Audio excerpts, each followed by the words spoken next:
안녕하십니까. 김광수 소장입니다. 2018년 4월 동영상 촬영을 시작하겠습니다. 첫 번째 동영상 주제는 이제 미중 간 무역전쟁 위험입니다. 이미 이제 그 언론 보도 등을 통해서 다들 잘 알고 계실 건데요.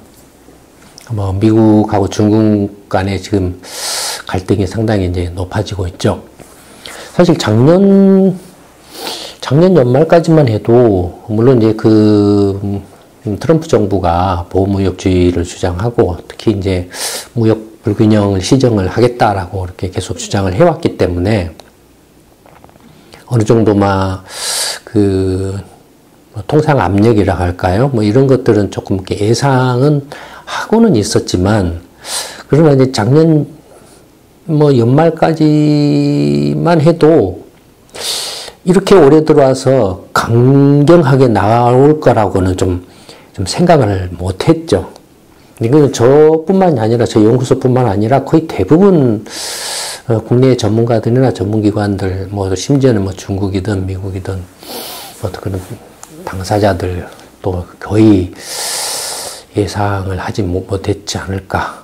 심지어는 이렇게 한 트럼프 대통령 자신조차도 올해 들어와서 갑자기 뭔가 보여줘야겠다라고 이렇게 갑자기 생각해서 하지 않았을까 할 정도로 뭔가 상황이 상당히 이제 어쨌든 작년 연말까지만 해도 이렇게까지 급박하게 뭔가 전개되리라고는 생각을 못했던 그런 상황들이 지금 올해 들어와서 벌어지고 있는 것 같습니다. 비단 이게 미국과 중국 간의 이제 통상 문제뿐만이 아니고, 이제 다들 아시는 것처럼 지금 이제 북핵 문제를 둘러싼 이제 북한의 지금 변화가 상당히 지금 이렇게 어떻게 보면 격변을 하고 있는 상황이죠.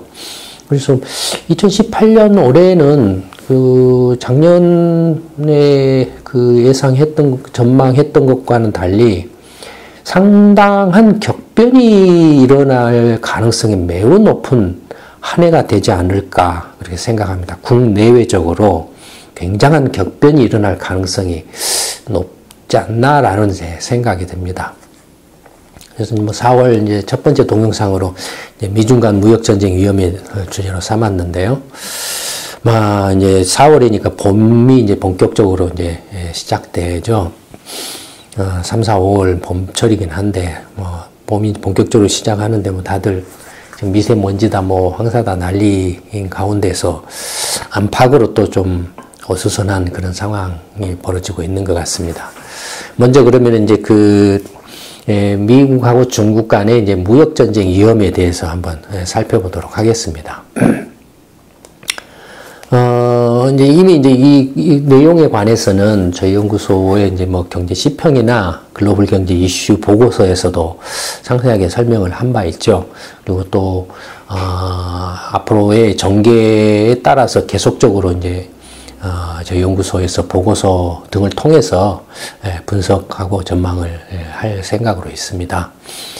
근데 이제 가장 최근에 미국 트럼프 대통령이 이제 지금 여기 3월 20, 오늘이 며칠이죠? 28일이죠. 지금 3월 28일 날 동영상을 촬영하고 있는데, 3월 22일로 기억을 하고 있습니다. 그러니까 이번 주 초인지 지난주 말이었는지. 근데 또 3월 그러니까 이제 최근에 이제 트럼프 대통령이, 이제 중국이 지적재산권을 침해를 했다. 심각하게 미국의 지적재산권을 침해를 했다라는 걸 이제 이유로 내세워가지고, 그래서 중국에 대해서 통상법 301조, 예전에 슈퍼 301조라고 했죠. 그러니까 그걸 말합니다. 통상법 301조, 슈퍼 301조에 따라서 대통령 권한으로 중국에 대해서 무역 보복 조치를 하겠다라고 발표를 했습니다. 상당히 깜짝 놀랄 만한 그런 내용이었는데요. 첫 번째는 이제 세 가지 조치를 발표를 했는데, 첫 번째는 이제 보복 관세를 부과하겠다. 중국으로부터 수입하는 수입품 한 500억에서 600억 달러 정도에 대해서 일률적으로 25%의 관세를 부과를 하겠다. 무역 보복 조치 차원에서. 그러니까 중국이 무슨 미국에 수출을 하면서 무슨 부당한 덤핑 수출을 했다든지 불공정 거래 행위를 했다든지 그런 게 아니고 단지 이제 그러니까 물론 이제 그 이야기는 지적재산권 침해니까 그러니까 뭐 불공정 거래라고 해야 되나요? 뭐라고 해야 되나요? 부당 경쟁이라고 해야 되나요? 어쨌든 그에 대한 보복 조치로서 관세를 25% 일률적으로 1차적으로 부과를 한다 하는 거고, 두 번째는 이제 지적재산권을 침해했다라는 걸 이제 구실로 내세웠기 때문에, 그래서 지적재산권을 침해한 것에 대해서도 WTO에 제소를 하겠다라고 한 거고, 그 다음에 미국 기업들의 기밀 정보나 지적재산권을 중국 정부나 중국 기업들이 무슨 해킹이라든지 사이버 공격이라든지 아니면은 뭐 M&A라든지 부당한 행위나 또는 기업 인수 등을 통해 가지고 통해서 기술을 빼가려고 한다. 그래서 중국 기업들이 미국 기업 인수 M&A, 특히 이제 첨단 기술 기업에 대한 M&A는 금지한다. 그래서 투자를 제한한다라는 투자 제한 조치 이 세 가지를 발표를 했습니다. 그러니까 보복 관세를 25% 일률적으로 부과하고, 그다음에 지적재산권 침해에 관련해서 WTO에 제소하고, 그다음에 미국의 첨단 기술 기업을 M&A 하는 것을 원천적으로 봉쇄하는 투자 제한 조치를 하겠다. 이 세 가지를 이제 발표를 합니다. 그러면서도 또 한편으로는 이제 미국이 중국에 대해서 연간 이제 3, 4천억 달러의 그 경상수지, 무역수지 적자를 이렇게 내고 있습니다. 그런데 그 중에 이렇게 1,000억 달러 정도를 올해 안에 시정을 해라. 적자를 해소를 해라. 라고 이렇게 요구를 한 거죠. 근데 이제 미국이 중국에 대해서 지적재산권을 침해한 근거를 구체적으로 들었습니다. 이번에 이제 백악관하고 무역대법부가 이제 그 보복 조치를 발표를 한다라고 발표했는데, 그 발표문을 보면은 이제 중국이 구체적으로 어떻게 미국의 지적재산권을 침해를 했느냐에 대한 근거를 이제 제시를 해놨는데, 첫 번째는 이제 중국에 진출한 미국 기업들에 대해서 일단은 이제 합작을 해라. 첫째는 뭐냐면 이제 그러니까 알기 쉽게 말하면 여기 뭐 이렇게 저렇게 쑥 써놨는데, 알기 쉽게 말하면 미국 기업이 중국에 수출하는 것에 대해서는 먼저 이렇게 수익 규제를 조치를 보이는 수익 규제 관세라든지 아니면은 비관세라든지 이런 수익 규제 조치를 통해서 수출을 하기 어렵게 만든다. 미국 기업들이 중국에 수출하기를 어렵게 만드는. 그럼 이제 수출하기 어려워지면 어떻게 하겠습니까? 어쨌든 중국 시장이 계속 커지니까 미국 기업들이 중국 시장에 진출을 하려고 하겠죠. 그러면은 이제 수출이 어려우면은 이제 중국에다가 현지 기업을 세워가지고 시장을 확보를 하려고 하겠죠. 그러면 이제 미국 기업이 중국에다가 현지 투자를 하는 거예요. 현지 투자를 할 때도 마음대로 못하게 한다라는 거예요. 중국 기업하고 합작 투자를 해라라는 겁니다. 합작 투자를 하되 중국 기업이 최소한 50.1% 이상 지분을 갖고 미국 기업은 50% 이상 갖지 못하도록. 이건 뭐 미국 기업뿐만이 아니라 다른 모든 외국 기업에 대해서 그렇게 적용을 한 거죠. 그러니까 이제 미국 기업들은 수출하기가 어려워지니까 어쩔 수 없이 이제 중국 현지에다 투자를 하는데, 그것도 이제 중국 기업하고 합작을 해라. 그래서 이렇게 강요를 제한을 한다라는 거죠. 그 다음에 그 합작을 하고 그 다음에 이제 기술을 가지고 들어오면 그걸 이제 뭐 배운다라든지 뭐 빼간다든지 뭐 이렇게 한다 이거예요. 그 다음에 이제 조금 시간이 지나면은 이제 기술 이전을 해라. 이제 합작 투자한 기업한테 기술 이전을 해라. 뭐 이렇게 압박을 가한다 이거예요. 그리고 기술 이전 안 하면은 너 나가. 뭐 이런 식으로 한다라는 거죠. 그 다음에 이제 또 하나는 이제 대놓고 이제 미국 이제 중국 정부나 중국 정부가 국유기업을 통해 가지고 그런 첨단 기술을 보유하고 있는 미국 기업이나 이런 선진국의 그 주요 기업들을 M&A를 해가지고 기술을 이렇게 가져가려고 한다라는 거죠. 그것도 모자라 가지고 뭐 하냐면은 이제 이른바 사이버 뭐랄까요, 공격이라든지 해킹을 통해 가지고 미국 뭐 이렇게 국방성이라든지 아니면 뭐 나사라든지 아니면 미국의 첨단 기업의 홈페이지를 이렇게 들어가가지고 사이트를 들어가가지고 해킹을 해서 기술 기밀들을 빼가지고 간다 이거죠. 그러니까 이런 것들이 이제 그 중국이 지적재산권을 침해를 하고 있다라고 이렇게 트럼프 정부가 내세운 근거입니다. 그러니까 사실은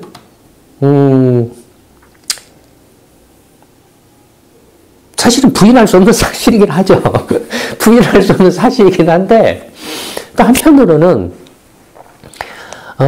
예전에 또 한국 같은 경우를 보면 한국도 사실 그렇게 비슷하게 해왔거든요. 한국도 뭐 어떤 형태는 다를지는 몰라도, 물론 중국처럼 이렇게 심하게는 아니었죠. 심하게는 아니었죠. 몇십 년에 걸쳐서 이제 로열티를 지급하고 줘야 될 로열티 제도를 안 주고 몰래 불법 복제하거나 몰래 빼오거나 아니면은 몰래 그쪽에 이제 좀 기술력을 가진 사람이 은퇴를 하면 그 사람을 스카우트 해오거나 뭐 이런 식으로 해가지고 이제 했죠. 그러니까 뭐, 다른 뭐 한국도 그랬고 일본도 그랬고 다 그랬죠. 그랬는데 이제 다만 중국의 경우에는 이게 정도가 너무 심하다라는 거죠. 너무 일방적이고 너무 심하고 지나치다라는 겁니다. 그래서 도저히 이것은 이제 서로 간에 그 상호 호혜 평등의 관계 그 입장에서 이렇게 서로 경제 교역이나 교류를 하기가 힘들다라는 거죠. 한편으로는 중국이 이제 뭐 아직까지는 뭐 기술력이나 질적인 어떤 경제력 면에서는 선진국에 비해서 뒤져 있는 것은 사실이죠. 그래서 뭐 쫓아갈 수밖에 없고 뭐 그것도 쫓아가려고 하다 보니 욕심은 또 이렇게 어떻게든 하루빨리 좀 따라잡고자 하는 욕심은 있고 그래서 압축 발전을 하고 싶은 마음은 있고 뭐 한국이나 일본도 다 그랬지 않습니까? 한국도 뭐 예전에 뭐 그 정말 이렇게 단기간에 이렇게 선진국의 어떤 수준을 이렇게 경제력을 따라잡을 정도로 이렇게 성장을 했다. 압축 성장이잖아요. 일본도 그랬고 중국도 마찬가지로 이제 그런 이렇게 어떤 중국이라는 나라를 경영하는 어떤 정치인들이나 지도자들 입장에서 보면 그런 이제 정책적 목표나 국가 경영의 어떤 방침들을 계속 가지고 있겠죠. 근데 이제 그런 다만 이제 그것이 너무나 이제 이제 일방적으로 이제 막무가내 내지는 일방적으로 하고 있다라는 게 사실은 좀 문제라고 할 수는 있죠. 그러니까 중국의 입장을 이해 못하는 바는 아니지만 이게 도가 너무 지나쳤다라는 거죠. 그래서 이게 좀 뭔가 바꾸거나 바뀔 필요가 있다라는 겁니다. 이게 트럼프 정부의 압력이 아니었더라도 바꾸거나 바뀔 필요가 있었고, 근데 하여튼 이렇게 이제 중국이 일방적으로 이런 뭐랄까, 지적재산권 침해라 할까, 불공정 거래 행위를 하게 된 그 배경은 뭐 말할 필요도 없이 중국이 일단 양적으로 경제 규모가 세계 이제 미국 다음으로 두 번째로 이렇게 커졌기 때문이죠. 그래서 경제 규모가 커져서 그 경제 규모 등치로 이제 밀어붙이려고 이렇게 무리하게 밀어붙이려고 한 그런 심리나 어떤 그런 생각들이 작용을 했다라고 할 수 있죠. 예. 구체적으로 이제 트럼프 정부가 중국에 대해서 이제 보복 조치 3가지 아까 말씀을 드렸는데, 이제 조치는 이제 3가지 내용을 좀 살펴보면, 이제 먼저 무역 대표부에 대해서는 이제 수입 규제를 해라라고 트럼프 대통령이 이제 지시를 했죠. 구체적으로는 이제 3월 22일 날 이제 발표를 했으니까 발표한 시점으로부터 15일 이내, 그러니까 2주 정도죠. 2주 이내에 500~600억 달러 규모의 1,300개 중국 수입품에 대해서 25% 관세를 부과를 해라. 그러니까 이제 무역 대표부는 이제 앞으로 2주 동안에 1,300개 품목을 리스트업을 쭉 해야 되겠죠. 25% 관세를 때리는. 총액으로는 한 500억이나 600억 달러 정도에 맞춰서 보복 관세를 부과할 수 있는 이제 리스트를 작성을 해야 되는 거죠. 그 다음에 그 리스트를 작성해서 발표를 한 다음에 한 달 정도는 이제 공청회 기간을 갖는다는 거죠. 미국 기업들한테서 의견을 수렴한다라는 거죠. 이것은 미국 기업들 입장에서는 이것은 좀 이렇게 풀어줘야 된다. 뭐 중국 거 사와야 된다. 라든지, 아니면은, 왜 이걸 포함을 해야 하는데, 이걸 포함 안 했느냐, 뭐 이런 것들도 있겠죠. 그러니까 그런 것들을 이제 수렴을 해서 한 달 후에 최종적으로 이제 확정을 한다라는 겁니다. 주 대상 품목은 이제 정보통신기기나 항공우주기기가 이제 규제 대상이 될 걸로 보고 있습니다.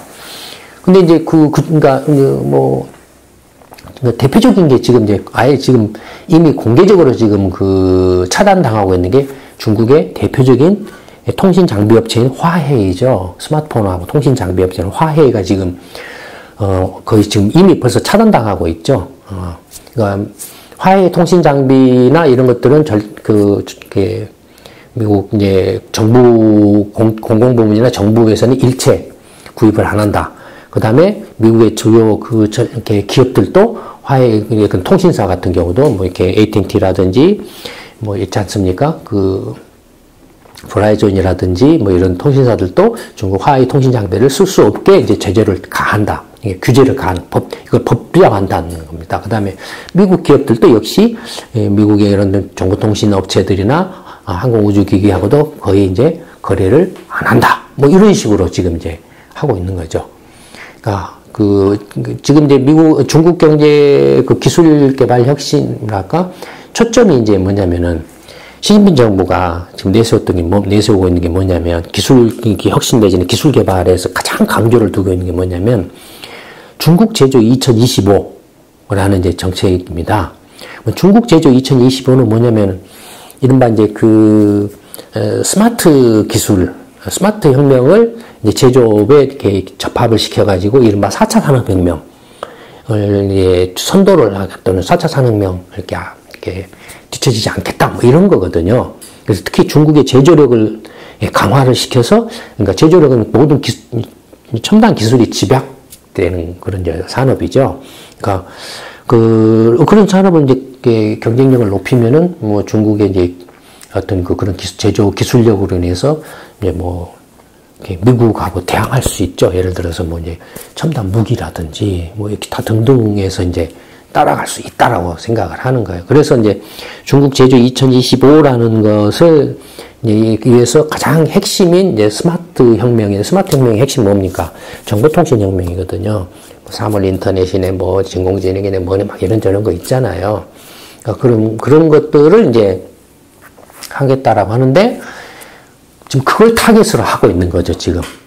그러니까 중국 제조 2025가 중국이 그걸 추진하기 위해서 미국의 지적재산권을 마구잡이로 막 탈취해 가고 있다라는 겁니다. 그래서 그걸 이렇게 원천적으로 봉쇄를 한다는 거예요. 그러니까 지적재산권 탈취를 해가는 걸 봉쇄하면은 중국 제조 2025를 무너뜨릴 수 있다라는 거죠.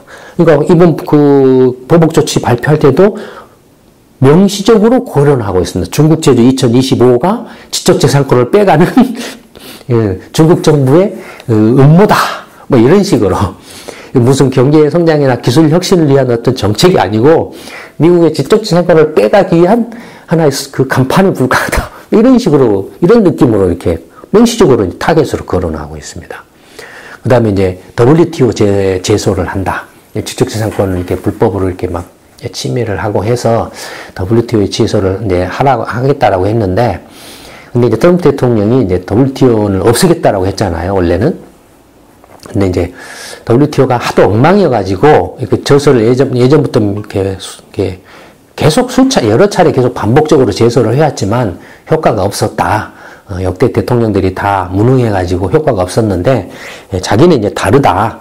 그래서 이제 WTO에 대해서 일단 형식적으로 제소는 하지만 그걸 그걸 믿어서 제소를 안 하는 건 아니고 일단 한번 할 수 있는 건 하고 대신에 슈퍼 301조를 통해서 독자적으로 제재를 하겠다. 뭐 이런 입장이죠. 그 다음에 이제 미 재무성에 대해서도 아까 말씀드렸던 이제 투자 제한을 하라. 구체적으로 이제 중국 국유기업이나 중국 기업들이 첨단 기술 획득을 목적으로 해서 미국의 이제 첨단 기업의 인수합병이나 M&A 같은 걸 할 것을 막기 위해서 앞으로 두 달 안에 중국의 이제 대미 투자 제한 조치를 구체적으로 이제 안을 만들어서 발표를 해라라고 지시를 한 거죠. 그러니까 이제 이 세 가지 조치를 이렇게 발표를 했죠. 어떻게 보면 정말로 내용으로 보면 완전히 무역 전쟁을 선포한 거죠. 중국하고의 무역 전쟁이 아니라 경제 전쟁을 선포한 거죠. 내용상으로 보면은. 구체적으로 도대체 어느 정도나 중국하고 미국 간의 무역 불균형이 어느 정도나 이렇게 심하길래 이런 정도까지 조치를 취하는가라는 건데요.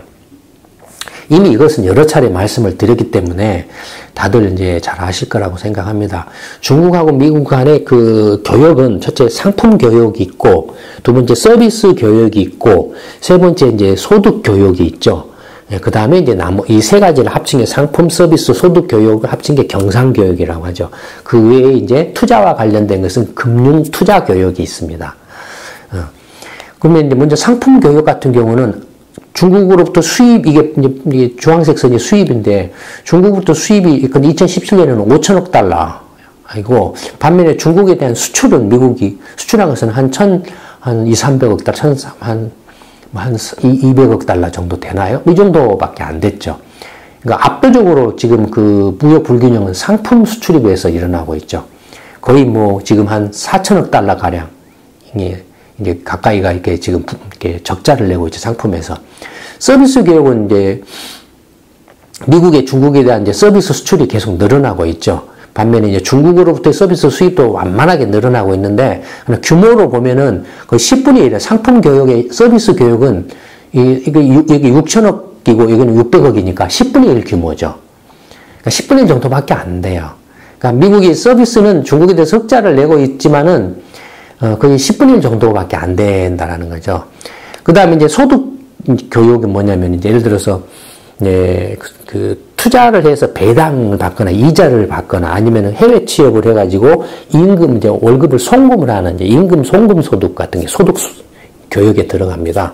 보시면은 중국이 미국에 대해서 이제 흑자를 내고 있어요. 그 이유는 뭐냐면, 뭐 당연히 이제 중국 사람들이 미국에 가서 취업해가지고 중국으로 송금한 것도 있겠지만 그보다는 뭡니까 대부분이 중국이 지금 미국 달러의 최대 보유국이죠.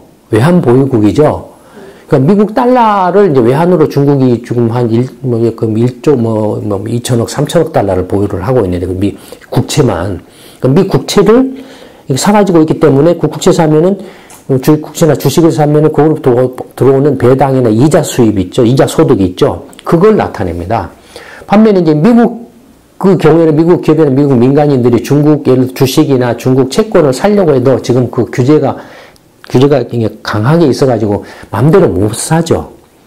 예, 또 이렇게 중국 채권이나 주식시장이 굉장히 불안정한 데다가 이렇게 마음대로 살 수가 없기 때문에 그 소득인 미국이 이제 중국으로부터 이렇게 벌어들이는 이렇게 수입은 적다 이거예요. 근데 반면에 이제 그 중국의 경우에는 이렇게 쭉쭉쭉 줄어드는 건 뭡니까? 2007년, 8년 이후부터. 이건 뭐냐면은 금리가 떨어져가지고 미 국채 이자 수익이 줄어드는 걸 반영하고 있죠. 근데 어쨌든 지금 이 소득 교육도 중국이 미국에 대해서 흑자를 내고 있다는 겁니다. 이 세 개를 합친 경상수지 교육을 보면은 5천억 달러인데 미국은 한 2천억 달러니까 3천억 달러 적자가 나간. 적자가 나고. 적자가 난 이유는 지금 이 소득, 미국 금리 떨어져가지고 이자 수입이 줄어서 적자가 약간 줄어든 정도. 그 다음에 미국의 수출이 조금씩 늘어나고 있고 압박을 이제 가하고 있으니까. 이 정도로 지금 이제 무역 불균형이 지금 전혀 해소가 안 되고 있다라는 거죠. 이제 전체적으로 이제 그런 정도 이렇게 적자 폭이 이제 크게 발생을 하고 있다. 토탈로 하면은 한 경상수지 적자가 중국에 대해서 미국이 한 6,700억 달러? 이 정도 나고 있죠. 이 정도로 이제 무역 불균형이 심하다라는 겁니다. 근데 사실, 지금 미국하고 중국 간에 어떤 이렇게 통상 제재 조치? 이건 이제 무역 전쟁이라고 하는데, 무역 전쟁을 넘어서서 사실 이 정도면 아까 말씀드렸던 것처럼 이건 경제 전쟁에 가깝습니다. 경제 전쟁에 가깝고 또 무역 전쟁이 됐든 경제 전쟁을 불사하겠다라고 나오는 것은 미국이 나오는 것은 뭐냐면 이게 단순히 경제 문제만으로 보고 있지 않다라는 거예요. 실제로 트럼프 대통령이나 그 백악관이나 무역 대표부가 발표한 내용을 보면 이런 무역 보복 조치를 가하는 가장 결정적인 근거로 뭘 내세웠냐면 미국이 안보 위협을 들었어요. 안보가 심각하게 위협을 받고 있다라는 겁니다. 이 지적재산권을 이렇게 뺏어가고 몰래 빼가고 강탈하거나 뭐 이런 걸로 해가지고 미국 안보가 위협을 받고 있다라는 거예요. 그래서 그 안보라는 면에서 중국을 지금 봉쇄를 하려고 하는 겁니다. 근데 안보 면에서 중국을 봉쇄를 하려고 하다 보니까 지금 중국이 미국한테 이렇게 맞짱을 뜨자, 너하고 나하고 G2 먹자, 신형 대국 관계를 형성하자, 뭐 이렇게 이렇게 맞짱 뜨자는 식으로 나오는 그 배경이 뭐냐 하니 보니까 경제력이 커졌다라는 거예요. 그 백을 믿고 중국이 이제 맞짱 뜨자라고 나온다라는 거예요. 그래서 그 경제력이 커진 것을 이제 근본적으로 이렇게 좀 억제를 해야 된다라는 겁니다. 억제를 하는데 그게 이제 이렇게 지적재산권 침해라고 불공정 거래라든지 이런 것들 때문에 중국이 그런 어떤 미국이 이제 그동안에 잘못된 정책으로 해서 중국이 생각 이상으로 경제력이 커져가지고 이제 안보 면에 있어서도 군사적인 면에 있어서 미국하고 맞짱 뜨자라고 이렇게 나온다라는 거예요. 그래서 이제 강력한 이제 안보 제재, 중국을 봉쇄하는 그런 그 전략, 안보 군사적인 그 전략 면에서 가장 효과적인 수단으로 경제 제재라는 겁니다. 그런 차원에서 지금 하고 있어요. 근데 이런 그 구도는 이미 우리 연구소가 작년에부터 이런 것들을 이미 읽고서 이렇게 여러 차례 이제 보고서, 경제 보고서라든지 톡톡 경제 전망 세미나에서도 이미 예견을 했었죠. 이런 상황이 벌어질 거라고 예견을 했었죠. 왜냐하면 이제 어떻게 봤냐면은 중국이 이제 계획 개방을 이제 1980년대부터 시작을 했지만 실질적으로 중국 경제가 이제 급성장을 하게 된 것은 2001년 WTO 가입을 계기로 해서 이제 급성장을 하게 됩니다. 그래서 2001년부터 2008년 이제 글로벌 이제 금융위기, 경제위기 그 시기에 중국이 어마어마하게 이제 급성장을 하죠. 이때는 뭐냐면 중국이 이제 어쨌든 간에 수단과 방법을 가리지 않고 자본이든 뭐 기술이든 사람이든 뭐든 막 이제 받아들여서 성장을 할 때 조립 가공형, 이제 싼 인건비를 가지고서 뭐 공예 산업이라도 좋다. 중국에 투자만 해다오. 이런 상태. 그러니까 중국이 이제 개도국으로서 이제 성장하던 때. 그러니까 이럴 때는 이제 뭐 일본이든 한국이든 미국이든 이제 중국과의 어떤 산업이나 기술 면에서 수직적인 이제 분업 관계가 형성이 됐었겠죠.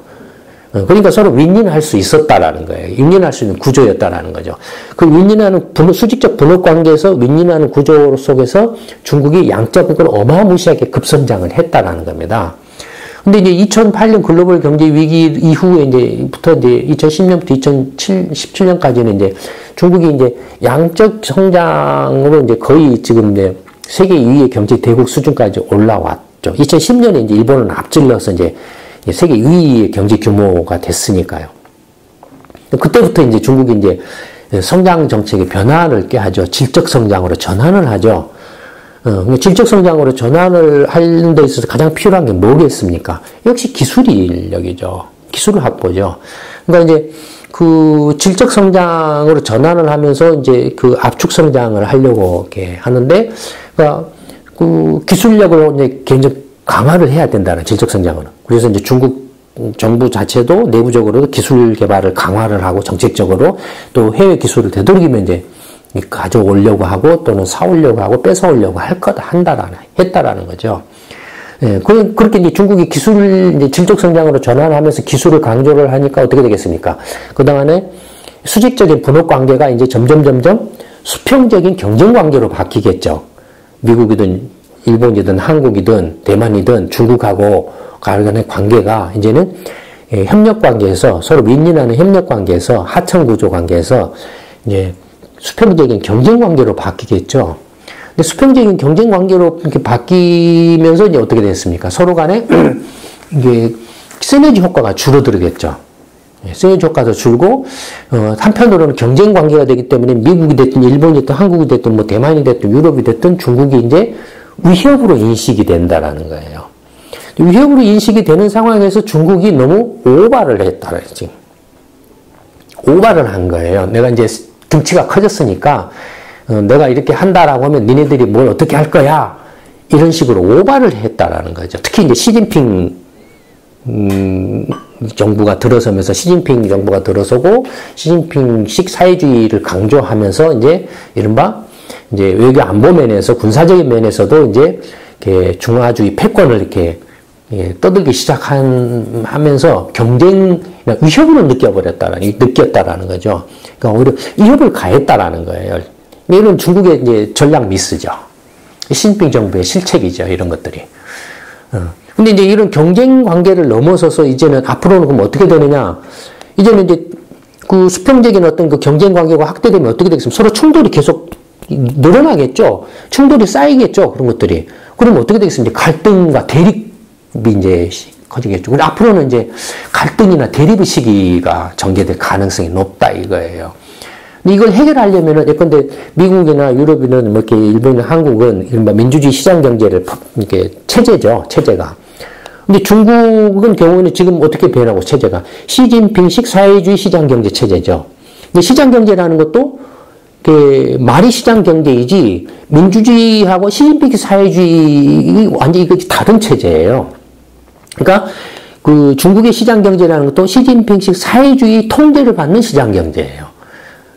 근데 이 지금 민주주의 시장 경제, 서방 진영의 민주주의 시장 경제는 민주주의하고 시장 경제가 수평적인 술의 양바퀴죠. 어느 한쪽이 지배하는 그런 관계가 아니고 어떤 특정의 어떤 이데올로기나 이즘이나 사상이나 어떤 독재나 이런 것들이 통제하는 게 아니고 자유와 평등을 전제로 한 두 바퀴죠. 당연히 이 시장 경제 면에 있어서도 시진핑식 사회주의의 통제를 받는 중국식 시장 경제하고 충돌을 일으킬 수밖에 없죠. 그러니까 갈등이 커질 수밖에 없다라고 우리 연구소가 이미 읽은 거예요. 실제로 그런 상황에 이미 올해 들어와서 이제 가시화되고 있는 거죠. 가시화되고 있는. 앞으로 이런 그 갈등은 쉽게 좁혀지기 힘들 가능성이 높습니다. 왜냐면은 지금 서방 진영의 민주주의 체제하고 중국의 시진핑식 사회주의 체제에는 이게 양립하기가 힘들어요. 양립하기가 힘들어요. 그래서 이런 것들이 지금 이제 어떤 새로운 이데올로기 충돌을 일으킬 가능성이 있습니다. 이런 것들이 과거 미소 냉전 시대의 어떤 이데올로기 대립이 이른바 이제 시진핑식의 새로운 형태의 어떤 이데올로기 대립을 해서 경제적 면에서 이제 충돌을 일으킬, 군사적인 미소 냉전은 군사적인 충돌이었죠. 근데 지금 이제 미중 간 또는 새로운 어떤 신냉전이라고 할까. 이것은 이제 군사적 충돌보다는 경제적 이제 전쟁, 경제적 충돌로 이렇게 확장될 또는 그것이 본격화될 가능성을 배제할 수가 없습니다. 여기에 대해서 이제 중국 시진핑 정부가 어떻게 대처할 것인가에 따라서 이건 앞으로 트럼프 정부뿐만 아니라 차기 다음에 미국이나 다른 서방 진영에 어떤 정권이 들어서든 간에 민주주의 시장 경제를 표방하는 체제의 국가들하고는 충돌을 일으킬 수밖에 없어요. 결국에는 중국의 시진핑 정부가 이걸 어떻게 이제 양보하느냐에 달려 있어요. 이걸 어떻게 이른바 민주주의적인 어떤 요소들과 정말 서방의 시장 경제 요소들을 수용하느냐에 달려 있다라고 이렇게 보여집니다. 그 위에는 충돌이나 어떤 갈등을 피하기가 힘들 거라고 보여집니다. 앞으로 상황 전개에 따라서 계속 말씀을 드리겠지만, 현재로서는 그렇게 보여집니다.